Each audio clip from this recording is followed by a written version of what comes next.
నుంచి బండిర వరకు ఉన్నాయి కదా, దీన్ని వర్ణమాల అంటారు. ఆ నుంచి బండిర. ఓకేనా? ఇక్కడ ఆ నుంచి అ వరకు ఉన్న అక్షరాలను ఏమంటారు? అచ్చులు. ఆ నుంచి అ వరకు ఉన్న అక్షరాలను ఏమంటారు? కా నుంచి బండిర వరకు ఉన్నవాటిని ఏమంటారు? ఇక్కడ సున్నా విసర్గ ఉంది కదా నాన్న, ఈ సున్నా విసర్గతో పాటు అరసున్నా అని కూడా ఉంటుంది. అరసున్నా అనేది ఎక్కువగా పద్యాలలో సంస్కృత భాషలో యూజ్ చేస్తారు. ఈ అరసున్నా విసర్గని ఏమంటారంటే ఉభయాక్షరాలు అంటారు. ఏమంటారు నాన్న?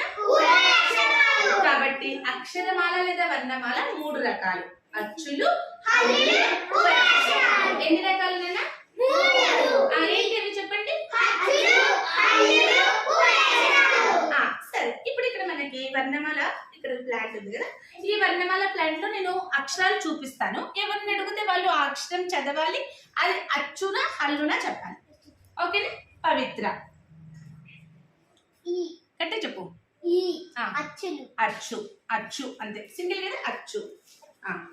లైబా ఏంటది చదువు? చా. చా హల్లునా? Very good. అఫీఫా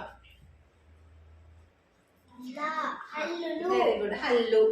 నెక్స్ట్ రాఘవేంద్ర.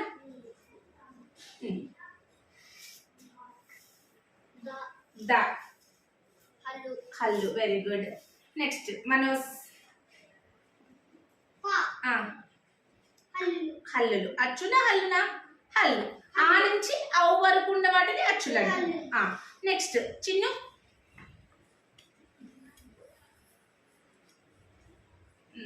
ఇక్కడ చూడు చిన్ను, ఇది చూపు. ఏమది? ఏమది? ఇక్కడ చూడు, ఇది ఏంటి అక్షరం? చదువునా? ఏమిది? ఓ. ఓ అచ్చునా హల్లునా? అచ్చు. నెక్స్ట్ లోక్ పవన్. ఇదేంటి నాన్న? ఏమిది చదువు?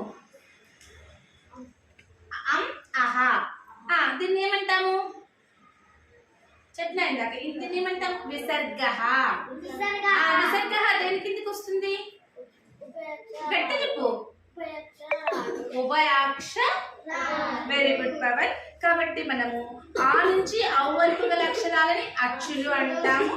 కా నుంచి బండిర వరకు ఉన్న వాటిని ఏమంటాము? హల్లులు. సున్నా విసర్గ, అరసున్నా, ఈ మూడింటిని ఏమంటారు? ఉభయాక్షరాలు. కాబట్టి వర్ణమాల 3 రకాలు. ఓకేనా?